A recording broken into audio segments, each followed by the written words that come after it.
Officials in the western Ukrainian city of Lviv say Russian missile strikes have injured several people.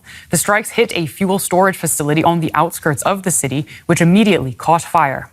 Authorities say the city's infrastructure was damaged by the strikes, but no residential buildings were struck. Now, Lviv is located around 70 kilometers from the Polish border and has been seen as something of a safe haven for those fleeing the Russian invasion from other parts of Ukraine. I want to get straight across to DW's correspondent, Fanny Fachar. She's been reporting for us from Lviv. Fanny, tell us where you are and what's been happening. I'm in the city center of Lviv, the biggest city of Western Ukraine, and I remember during midday we heard explosions. Apparently that fuel that we've seen in the pictures, in the video, stems from a facility that was storing fuel, while according to the Lviv mayor, another rocket hit a few hours later, which apparently hit infrastructure but not residential buildings, as we hear. However, that third explosion we did not hear. We were already sheltering also ourselves in a bunker where we are actually headed in next as well, because fresh air raid sirens just started. So as a result, everyone who is out on the street at this point, and a curfew is about to start in an hour as well, need to go down and hunker down. It is going to be a quite restless night here for the citizens of Lviv. And tell us, if you can, a little bit more about what it is like in that bunker. You've been in and out, as we've been reporting throughout the evening. Are people taking these air sirens seriously to go down there?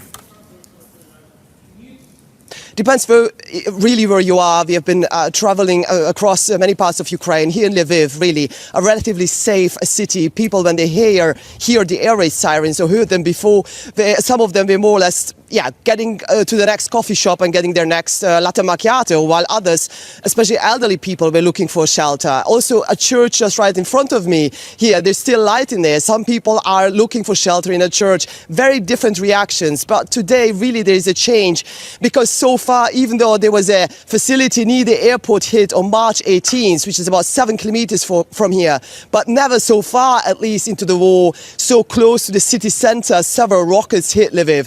So people themselves are bracing for possibly more, and are wondering if this is somehow anyhow connected to the fact that US President Biden is in Poland, which is, by the way, just about 60 kilometers from here, from Lviv.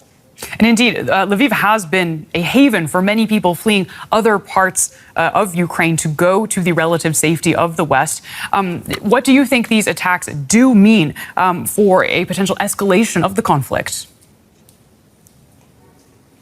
That's a really good question, because if you listened into what Russian authorities had to say about the so-called second phase of the war, that they actually would just want to focus on the Donbas region and not on any major cities anymore, not knowing whether, of course, this is just propaganda or what that's supposed to mean.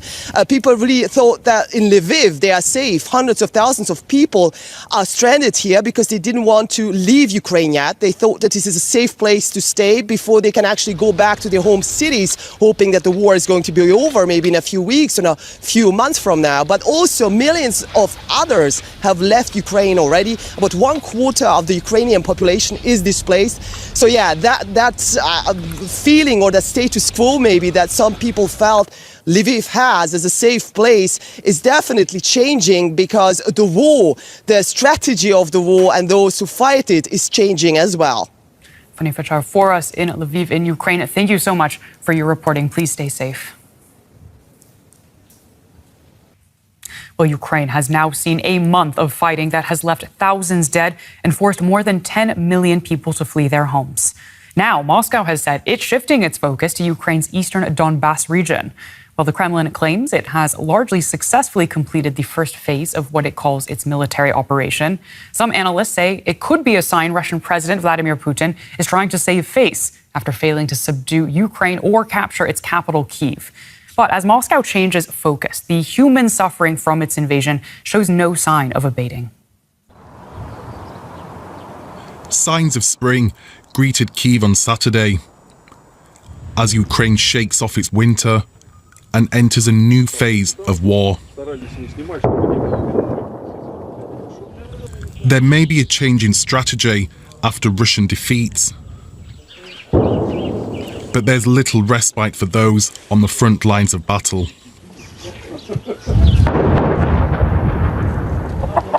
Many are visibly exhausted but steadfast in their determination to stay. Путин пришел, Putin came, as you can see, he says. они Our children and grandchildren are dying. наши дети, внуки гибнут. I'm 62. I can't leave this place. I'll stay here. If need be, I will die Я here, буду здесь. but I will not give them Ukraine. Умру. Ukrainian forces have recaptured areas on the outskirts of the capital, Kyiv. Still, lives continue to be destroyed.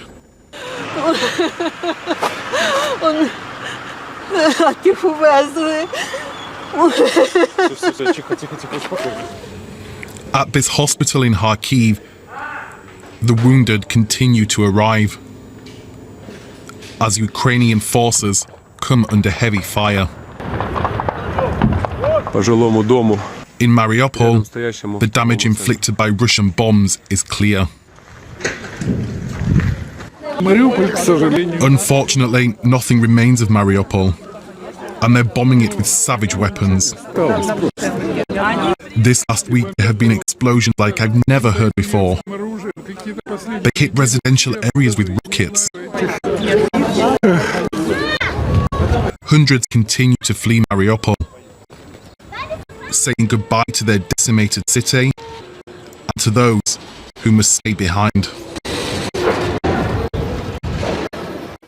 I want to speak now to Phillips O'Brien, Professor of Strategic Studies at the University of St. Andrews in Scotland, currently joining me from Boston in the United States. A very warm welcome to the show.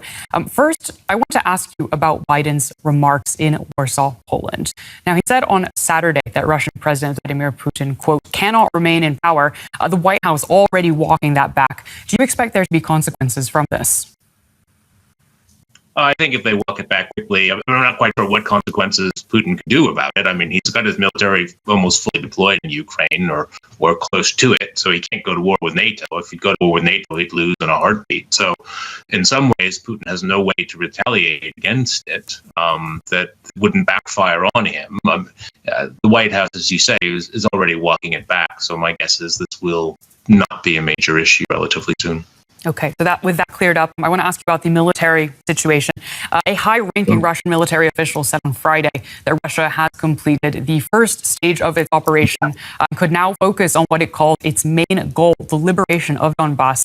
At the same time, we also heard from our correspondent today that there are explosions near Lviv in the west of the country. What is to be made of all this? Well, those are not, by the way, naturally exclusive events. The attacks on Lviv would be going on if they have a limited war in the east, simply to try and slow down the movement of goods and supplies and reinforcements from western Ukraine to eastern Ukraine. Look, the move to an eastern Ukraine strategy is in some ways rational because the Russian military has been overextended. It's suffered serious losses. It hasn't been able to take any of its major objectives at this point, and it probably couldn't. The army it has now, it's hard to see how they would ever take Kiev with the force they have. So they can, in a sense, dial it down, say, okay, we never really meant to do this. It's that, what we want to do is take eastern Ukraine, and they militarily could do. They could take more of eastern Ukraine. The problem with that strategy is that how do you then do end the war? Unless Ukraine will accept that, then you end up, which I don't think they would at this point, then you end up in a permanent war with the crippling sanctions hitting Russia. So it's a militarily perhaps clever idea, but it's not quite clear how this ends the war. No, I just want to clarify. So in your view, a focus on eastern Ukraine, making that the priority in their strategy, does not then preclude attacks on western Ukraine? No, not at all. I mean, one of the success stories for Ukraine during this war so far is that they've kept supplies flowing from west to east. They've had much better logistical operations than the Russians. So if the Russians are in a war in the east, they're still going to want to try and keep the Ukrainians from resupplying and reinforcing their armies because the fighting would be going on. So it wouldn't be an attack to take over Lviv. It's simply an attack to destroy the infrastructure of Lviv to make a good supply. I mean, that would be a guess. We don't know at this point. I just don't want, it shouldn't be read that because they are attacking Lviv, they're not doing the Eastern strategy. That's not actually, as I said, exclusive. Now, you mentioned the potential for a long, drawn-out conflict in the East. Do you see this as Russia preparing for a war of attrition? If so, does the Russian military have the resources to carry that out? I think basically right now there's crisis in the Russian military and the Russian government. I'm not sure anyone is thinking long term, or right now they're simply trying to salvage what has been a strategic catastrophe for the Russian army. And I don't think we can sugarcoat it. The Russian army was unprepared for the war that it fought. The Ukrainians were prepared, and the Russians have been suffering throughout and around the line in Ukraine. So I'm not quite sure they're actually thinking in any kind of long-term structural way. They're trying now to simply save face. And that would be, an Eastern Ukraine move would be to save face. But it's then how you end the war. Now, it is difficult to get reliable numbers, but some sources, particularly in Ukraine, have suggested that Russians are suffering massive casualties. Estimates between 7,000 and 15,000 troops killed in action. Do you have a sense of how reliable those figures are? Well, I think the 7,000 was one given out by the United States Department of Defense about a week ago, or even a little bit longer. So and that was probably a relatively accurate figure at the time. So, I mean, 15,000 might be on the high end, but I think from 7,000 to 10,000 seems very possible within the range of activity we've had. And then you have a number of more times wounded. I mean, you can do some quite horrible metrics by just looking at the number of Russian vehicles destroyed, not the ones abandoned, but the ones destroyed. And they're well over 1,000 at this point that have been destroyed. And each one of them would have had, say, 2, 3, 4, sometimes more people in them, depending on what kind of vehicle they were. So whatever the number is, it's much, much higher than I think almost anyone thought going into this war, and certainly much higher than the Russians ever thought they would suffer. Okay. On that note, we're going to leave the interview there. I want to thank Phillips O'Brien, Professor of Strategic Studies at the University of St. Andrews in Scotland, very much for joining us on DW News. Thank you.